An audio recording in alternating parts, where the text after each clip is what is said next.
As an engineering student at the University of Pennsylvania, I'm required to take a course in engineering ethics before graduating so that I know not to do terrible things by mistake, like unintentionally build killer robots or accidentally sell some sort of user data to North Korea.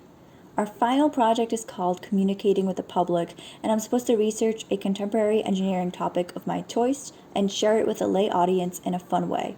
I instantly knew that I wanted to cover fintech, and at first I wanted to do a short analysis of each of the crazy bits of the market and look at the common threads between them, kind of like an ethics based literature review. I started by refreshing myself with the events that happened with the GameStop short squeeze in late January by clicking over to C-SPAN to get a few quotes from the Congressional hearing that took place on the topic, and I fell down the rabbit hole. To my own surprise, I watched the entire 5 hour House Financial Services Committee hearing in one setting like I was binging a new Netflix series. Size of the order is only one factor. You are doing a great job of wasting my time. If you're going to filibuster, you should run for the Senate. As for me, I like to stop. That's what this hearing is, political theater. I had my popcorn ready and I nearly overloaded my PC CPU with the amount of Chrome tabs I had open as I fact-checked and delved deeper into the testimonies. My browser history is the modern-day equivalent of the conspiracy theorist's bulletin board, the one littered with newspaper clippings, black and white photos, and the infamous red string connecting key elements. At some point in the night, neck deep in SEC filings, cackling at some congressman's poorly worded question, I realized that I was a bit obsessed. I did some mental gymnastics to justify my poor time management and decided to pivot from a lit review to a case study analysis of the hearing and, more specifically, Robinhood's business practices. Through this analysis, I was able to identify 5 key areas in which Robinhood lacks transparency. These can be summarized as a lack of clarity about 1. Consumer trade restrictions, 2. Customer data usage, 3. Platform investment returns, 4. Investment risk, and 5. Potential conflicts of interest. Furthermore, I believe that it is specifically this lack of transparency that makes fintech a threat to not only millions of everyday Americans, but our economy as a whole. It is crucial to note here that while I'm focusing on Robinhood, a lack of transparency is an issue with the entire financial system and the entire tech industry, thus the entire nascent fintech space. I wish actually implementing the following was as simple as identifying it, but here's my whack at such a call to action. A proposed antidote to the poison of obscurity is public pressure and adequate federal law enforcement. Firstly, placing enough pressure on companies that they fear a loss of users will spur them to be more open about their dealings. Second, it appears that many of our financial regulators have been either defunded or, as hedge fund owner David Einhart writes, defanged. He continues, quote, small regulators who are supposed to be protecting investors appear to be neither present nor curious, end quote. Rather than slapping on additional laws on the books that are never going to be enforced, Congress must allocate sufficient funding for competent federal regulators to do their jobs in protecting the American people. If you're totally familiar with the sequence of events leading up to January 28th, the concept of payment for order flow and how it fits into Robinhood's business model, and Robinhood's former issues with its execution quality, keep listening for the rundown of the hearing.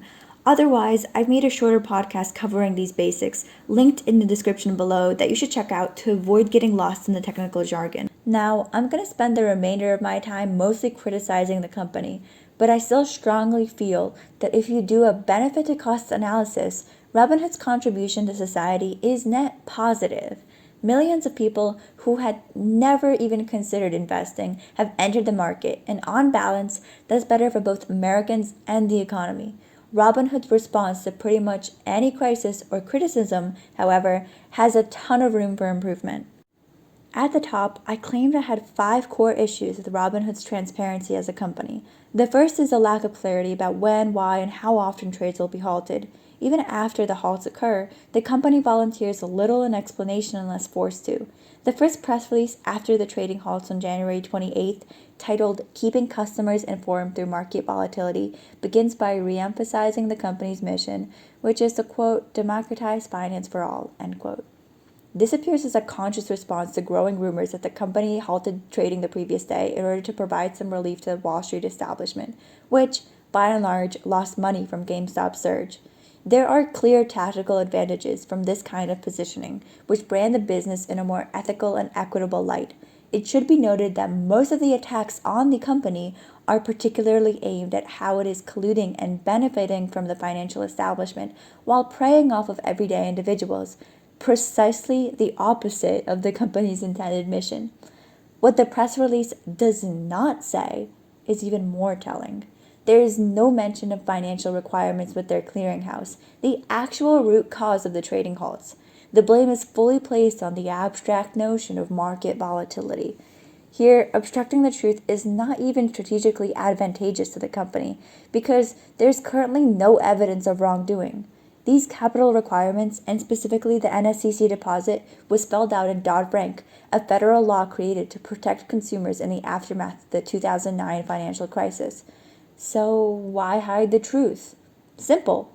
Market volatility is more easily digested than going into the inner workings of the financial system like I just did before, especially by a PR team, especially during a company crisis. It's much more convenient to omit even a brief summary at that point in time. Here, public image took precedence over transparency. Representative Carolyn Maloney brings up another key point in the hearing. And when I review the Robinhood customer agreement, you don't include specifics on how and when you may decide to restrict trading, which you did. And you don't include any language or disclosures regarding your capital requirements. It only includes vague language that at any time and in its sole discretion, Robinhood can restrict trading. In other words, you seem to reserve the right to make up the rules as you go along. Most importantly, the typical user is not aware about this imbalance of power. At this point in time, it is not a reasonable assumption that a user thoroughly read this user agreement. A Deloitte survey of 2,000 consumers in the US found that 91% of people consent to legal terms and services conditions without reading them. For younger people ages 18 to 34, the rate is even higher, with 97% agreeing to conditions before reading. So, however legally binding, the consent given is not particularly informed. As the representative auction clause put it, when you go to the doctor, when you go to the lawyer, there is a code of ethics wrapped around that interaction that protects someone who doesn't understand as much about the service being provided. And in finance, as you're well aware, there's a fiduciary responsibility to do what's right. It is unclear if the fiduciary responsibility is being followed. Furthermore, Robinhood's FAQ only mentions SEC-imposed trading halts on individual stocks and circuit breakers without any specifics of its own abilities, or rather inabilities, to keep the market moving. Before the GameStop bubble, there were 3 huge outages in March 2020, which Robinhood has said were due to, quote, stress on our infrastructure.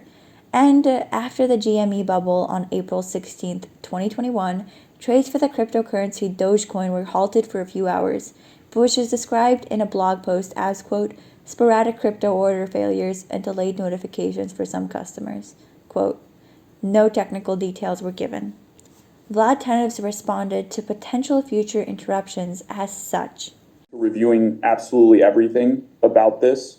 The $3.4 billion that we raised, I think, goes a long way to cushioning the firm from future market volatility and other similar black swan events. The response is laughable when you pause and think about black swan events for a moment. The term stems from philosophical theory developed by scholar and former trader Nassim Nicholas Taleb, with reference to hard-to-predict and rare events that are beyond the realm of normal expectations. But by the time January 26th and 27th rolled around, for instance, the events that occurred afterwards were certainly modelable and not as absurdly unlikely as Tenev made them seem.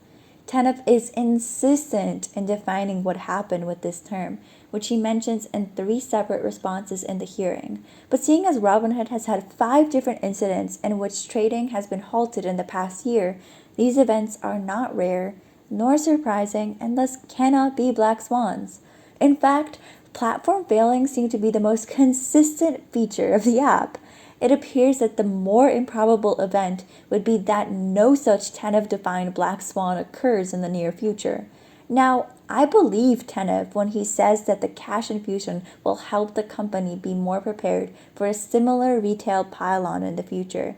But it is also quite likely that there are other vulnerabilities that the firm is currently not aware of that may similarly soon buckle under pressure. I realize that I'm being really mean to Robinhood and more than a bit petty with the Black Swan takedown. Let me say something nice before I continue bashing the poor firm. It does not escape me that the reason Robinhood was forced to halt trades is because for the first time, ordinary people spurred the movement of markets, even if at some point institutional investors jumped in. At this point in time, investing is actually cool. Investors aren't just nerds with circle lens glasses crunching numbers for the multimillionaires. It's seen as a wealth growth tool that anyone can use. According to CNBC, quote, in January, at the height of the GameStop controversy, the brokerage firm was the most popular app in Apple and Google app stores. Webull, another trading app, was second. Coinbase, Square's Cash App, and Fidelity also made the top 10, end quote. People weren't in the App Store for social media apps and games. They were downloading personal finance tools, and that is a fundamental change in mindset. After that little upbeat intermission, it's time we moved on to the second area where the industry lacks transparency, this time discussing concerns regarding privacy and customer data usage. If Robinhood is so bad, you might say, you should just turn to a competitor. That's the great thing with zero commission trading being an industry standard and not Robinhood's distinguishing feature in the marketplace. Well, let's take a look at the market. Webull and Moomoo are two competing commission-free online stock trading platforms that are subsidiaries of Chinese parent companies. According to Bloomberg, funds affiliated with Xiaomi Corp own at least 14% of Webull. Xiaomi is a Chinese company that risks being delisted from U.S. exchanges after the U.S. Department of Defense put the company on a blacklist on January 14, 2021. As Representative Li M. Zeldin informs us, Chinese companies are required by law to regulate online behavior that deviates from the political goals of the CCP, obey the CCP's censorship directives, and participate in China's espionage. if Robinhood's inner workings are translucent, Webull and Moomoo are impenetrable. And of course, consumers are not notified of this in any way when they're comparing platforms on the App Store. Turning back to Robinhood, the firm now provides figures on execution quality, and these numbers demonstrate that the company is complying with the SEC rules and regulations, but not how they perform compared with competitors. And nowhere does Robinhood make clear that those third parties, like Citadel, who are routed order flow and execute the trades, also get access to customer data. This data is valuable to Citadel for business purposes when assessing risk in the market or for other analytics. Now, Robinhood specifically outlines in their privacy policy that they share data for service providers for ad purposes, but there's no mention of payment for order flow, which is its primary revenue source and the primary way consumer data is transferred to other parties. It's obvious that Citadel can't execute trades without knowing what they are, but it's not clear what other information Robinhood is providing the company. And there must be some reason that Robinhood gets paid so much more for its transactions than the other big names in the industry. What is Citadel getting on top of the transactions? We, as consumers, have no idea. And market makers who are getting this data are not exactly squeaky clean. Citadel has paid over $124 million in penalties since 2012 from trading over-the-counter stocks while simultaneously delaying client orders and other offenses. But it doesn't seem to deter them, perhaps due to Citadel's massive revenues during this time period. When we look at Robinhood alternatives that are American, SoFi and M1 Finance are no more transparent. They haven't had the same outage issues, but their systems have never been strained as Robinhood's because they have a significantly lower user base. It should be noted that some competitors like Vanguard and Interactive Brokers do not sell users' data, and Interactive Brokers even allows customers to place their orders through a variety of exchanges. These are exceptions, not the rules. As Representative Caston points out to Vlad, There's an innate tension in your business model between democratizing finance, which is a noble calling, and being a conduit to feed fish to sharks. The third area where more openness is needed touches on platform investment returns. In his testimony, Vlad says that the total value of our customers' assets on Robinhood exceeds the net amount of money they have deposited with us by over $35 billion. Representative Jim A. Himes challenges him on this figure in the following back and forth. On what asset under management number is that 35 billion unrealized against? The asset under management number is not one that Robinhood has publicly shared. I actually think the right comparison is, what if your clients had simply invested in the long run in an S&P index fund? Would that number be more than $35 billion or less? Congressman, with respect, I don't believe the right comparison is investing in an S&P index fund. I think the right comparison is not having invested at all and having instead spent that money and consumed it. The reason why the question wasn't answered directly may have been because the average Robinhood trader has posted 6.2% fewer returns than the S&P 500, at least by August 2020. This number was calculated by a firm that used Robinhood's then public API to backtest the performance of a portfolio that's weighted the number of Robinhood users holding each stock. Now, it's vital here to compare apples to apples. Buying individual stocks and frequently buying and selling is active investing, and even professional active money managers are notorious for underperforming the market. But this also indicates that the average Robinhood investor, at least by this measure, looks like a pretty active investor. Numerous studies have proved that this is a suboptimal strategy for investing success. It should be noted that this feature on its API that allows you to view the aggregate holdings of Robinhood's users was quietly turned off on August 13, 2020, likely because it was a PR nightmare. Various entities were putting up dashboards that demonstrated this data, and news outlets were using these findings to further drive the message that the company was pandering to day traders. With regards to Vlad's second point, that customer return should be compared with pure consumption, this response contradicts the other narrative Robinhood tries to push when insisting that the majority of the site's users were, quote, buy and hold investors who act as thoughtful participants in the markets, end quote. First, this statement is not easily visible from the previous data. Second, thoughtful participants in the markets probably wouldn't be the same people that would simply spend all previously uninvested assets on video games and booze. The buy and hold investors and the day traders are two separate groups of customers Robinhood is catering to, with likely significant demographic distinctions between the two groups. And even if there's an abundance of buy and hold investors on the app making a profit, the data shows that the decisions made by the day traders are so bad that the average user is generating a net negative return. If Robinhood really aims to democratize finance, shouldn't it be pushing low-risk investment to the forefront of the app so that the uninformed could be exposed to the bogglehead ways? Even if Robinhood isn't trying that hard to be equitable, it's still doing a hell of a job. That's right, I'm dropping a few more compliments before I get to the even darker side of the app. You're welcome, Vlad. New research by the FINRA Investor Education Foundation and NORC at the University of Chicago has shown that new investors, or those who opened a non-retirement account for the first time during 2020, were younger, lower income, and more racially and ethnically diverse than previous market participants. Market participation, driven largely through commission-free trading apps whose business models Robinhood first pioneered, is markedly more equitable than in the past. Individuals can participate in the market because it's simple and easy to use, but the lack of any guardrails can lead to poor risk assessment.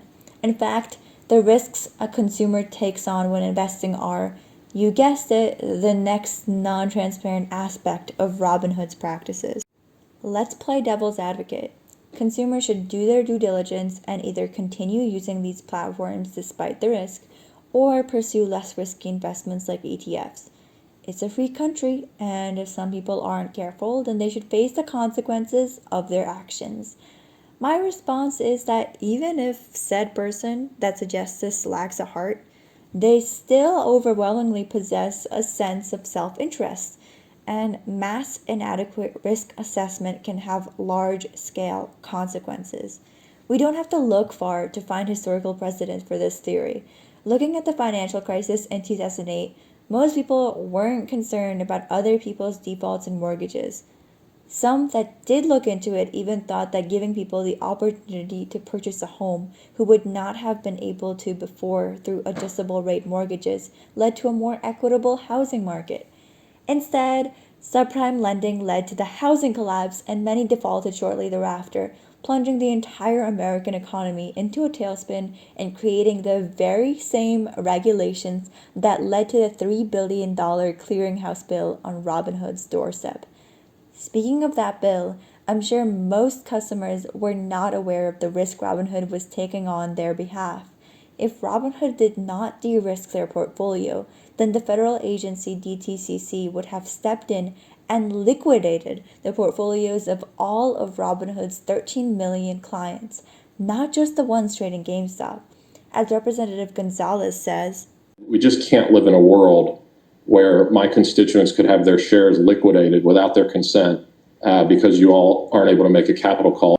On a more reassuring note, there's actually some evidence that retail investors helped stabilize the market in 2020 following the dip in March. Vlad's pitch has always been that Because we believe that the more people that have access to the markets and can start investing earlier, the better off our economy will be. in the beginning of the coronavirus pandemic, individual investors bought stocks while institutional investors liquidated their assets. And without retail investors to balance the system, the economic downturn in early March could have been significantly more severe.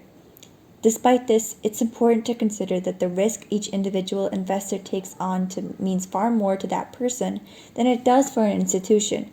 If you zoom out from the macro lens and focus on the impact on individuals, we get to the story of college sophomore Alex Kearns, who began trading options, a more complicated, high-risk and high-reward financial derivative that he was approved to take on with no investing experience in 2020. This is an interview with his parents. I understand how they allowed that to happen in the first place. They say Alex's inexperience is what got him into trouble one night last June when his Robinhood account showed a negative balance of more than $700,000. At 3:26 a.m., the company then sent an automated email demanding Alex take immediate action, requesting a payment of more than $170,000 on his debt. He thought he blew up his life. He thought he screwed up beyond repair. Robinhood has no customer service number, but Alex emailed 3 times to help understand whether he could still offset the losses with another trade. Could someone please look into this, he wrote, receiving back nothing more than an automated message. Later that day, the sheriff knocked on the Kearns front door to deliver the news. Alex had killed himself. I lost the love of my life.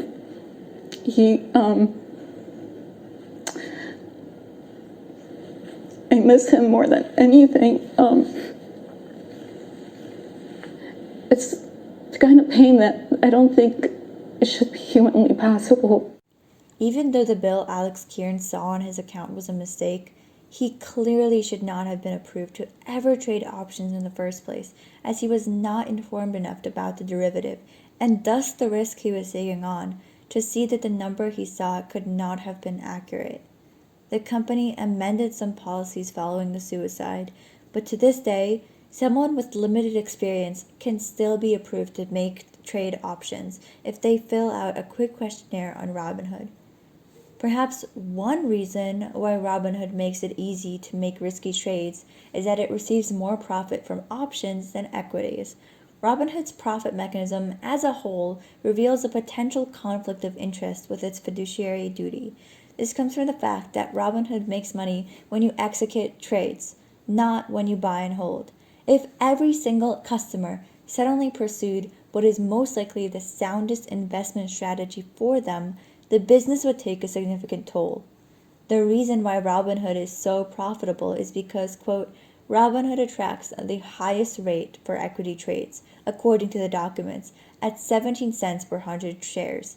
Charles Schwab, by comparison, makes 11 cents per 100 shares, end quote. Options trading is even more lucrative and has an even larger disparity, with Robinhood making 58 cents per 100 shares and Schwab and E-Trades making 37 cents and 46 cents, respectively. The company has been highly criticized for the gamification of its app, which is the application of typical elements of game playing to other areas of activity, typically as an online marketing technique to encourage engagement with a product or service. This is particularly problematic when applied to investing because the money is real and you're playing with your livelihood. A user describes their experience as follows.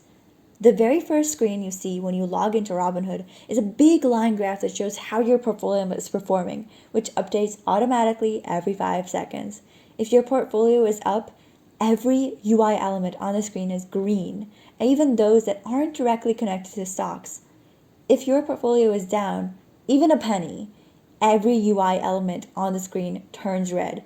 Your stocks appear with their full share price in red or green based on if they're up or down, without showing your actual profits and losses, end quote. This choice to not show a user's actual profits or losses may have been what misled Alex Kearns when he logged into his app before committing suicide. Additionally, from the founding of the app until March 31st, 2021, Robinhood had a controversial confetti animation in which colorful bursts of it ran down the user's screen when they completed their first trade. Critics claimed it made buying a very real stock may feel more like leveling up on a mobile game than making steps towards securing a better financial future. When a company's mission is making investing accessible to all, and it succeeds, this means that many of the app's users have never been exposed to sound personal finance strategies. Gamifying the process might make the app more approachable, but it encourages newbies to buy and sell in ever larger quantities while neglecting any consideration of the quality of said trades. Robinhood's chief defense against the lack of protections is a significant investment the company has made into its educational platform, Robinhood Learn. And I have no bad things to say about it. As the finance guru among my friends, I frequently directed them to its easy-to-comprehend, concise explanations of various financial instruments, terms, and strategies. The company's daily 3-minute financial newsletter, Robinhood Snacks, is also delightful, but I'm not the type of person who would ever buy into something without being fully informed of the risks, and I'm generally extremely hesitant to invest in individual companies. I'm not the customer who genuinely needs this stuff. All in all, Robinhood Learn looks beautiful, but there's no evidence either way that it's actually reaching its target audience, who are first-time investors with no previous exposure to the financial system. So, what do you do with all this information? If you're the state of Massachusetts, apparently you declare war. On April 15th, the Massachusetts Security Division declared that it would seek to revoke Robinhood's license in the state, preventing any resident from using the application. The Massachusetts SEC argues that Robinhood has violated state laws with its, quote, aggressive tactics to attract new, often inexperienced investors, failure to implement policies and procedures reasonably designed to prevent and respond to outages and disruptions on its trading platform, use of strategies such as gamification, failure to follow its own written supervisory procedures regarding the approval of options trading, and breach of the fiduciary's conduct standard, end quote. To this, the company responds simply in a blog post that, quote, we don't believe our customers are as naive as the Massachusetts Security Division paints them to be. The post continues, quote, the complaint reflects the old way of thinking, that new, younger, and more diverse investors don't have a place in the market, end quote. Here, I stand with Robinhood. Robinhood traders in the state are likely to pivot to their competitors, essentially punishing an innovative firm for challenging the status quo with a novel product that has made its cost structure an industry standard due to its massive popularity with consumers. And I say this after berating the company for the majority of this transmission and agreeing with pretty much every one of the complaint's points. Going scorched earth on Robinhood, though, is like trying to fight the Hydra. Another, possibly more frustrating head might pop up. We need to get the Hydra to behave, because the Hydra can be a great help in our battle against the big bad banks. And plus, the Hydra has a dope newsletter. The federal government's response has basically been to give me about 10 hours of free C-SPAN econ entertainment. There's been 2 hearings already, and there's a season finale coming up. Predictably, the representatives are split evenly between not having any idea what's going on, wanting to do absolutely nothing, and wanting to slap on some random regulations and call it a day. I think that doing nothing is pretty dangerous and brings to mind a concept called the normalization of deviance. Normalization of deviance can be defined as the gradual and sometimes unconscious acceptance of insufficient or unexpected outcomes based on a lack of prior catastrophe. The deviance in this definition comes from the performance of a part of a system that is outside of the bound of the predetermined safety standards. And normalization comes from engineers, where they recognize this deviance but accept it nonetheless. This appears to be what Robinhood is doing. Hey, nothing too bad happened besides some angry Redditors, so we really shouldn't change anything. A prominent example of the normalization of deviance could be seen in the NASA shuttle program, which ran from 1981 to 2011 with 135 total flights. The shuttle system includes the orbiter, an external, and 2 solid rocket boosters, which are, importantly enough, reusable. After each flight, the solid rocket boosters were collected and examined. In 1977, a NASA engineer noticed that an O-ring that sealed the joining between the solid rocket booster sections were damaged. Since nothing terrible happened, flights continued. At one point in the 80s, 7 of the 9 space shuttle flights showed damage to the first O-ring and some indications of damage to the second or backup O-ring. Once again, nothing blew up, so NASA management simply assumed it was acceptable to have primary O-ring damage as long as the second O-ring held, even if that O-ring experienced some damage. Until one day at 11:39 a.m. EST on January 28, 1986, the Space Shuttle Challenger failed in flight, killing all 7 crew members, with the primary cause being O-ring failure. Back to the Robinhood example, we cannot normalize deviance from transparency here. The mere fact that no investors' portfolios were liquidated does not mean that we should ignore that possible outcome in future modeling. Just because the wild volatility has mostly been focused on meme stocks is not justification to assume market correction is imminent and fail to consider how the market as a whole could be affected. Simply the fact that there's no spotlight on what market makers are doing with customer data doesn't mean that there's no ethics violation waiting to be uncovered. In fact, if we don't enforce transparency, not only are we ignoring the danger in front of us, we're also blind to the danger that we cannot see. Knowing how to use the financial system to your advantage can change a person's life. Money offers freedom of choice, and retail investors will continue to grow in number. And you know what? At the end of the day, I have no problem with going with the Redditors to the moon. But we should make sure our O-rings are secure before doing so.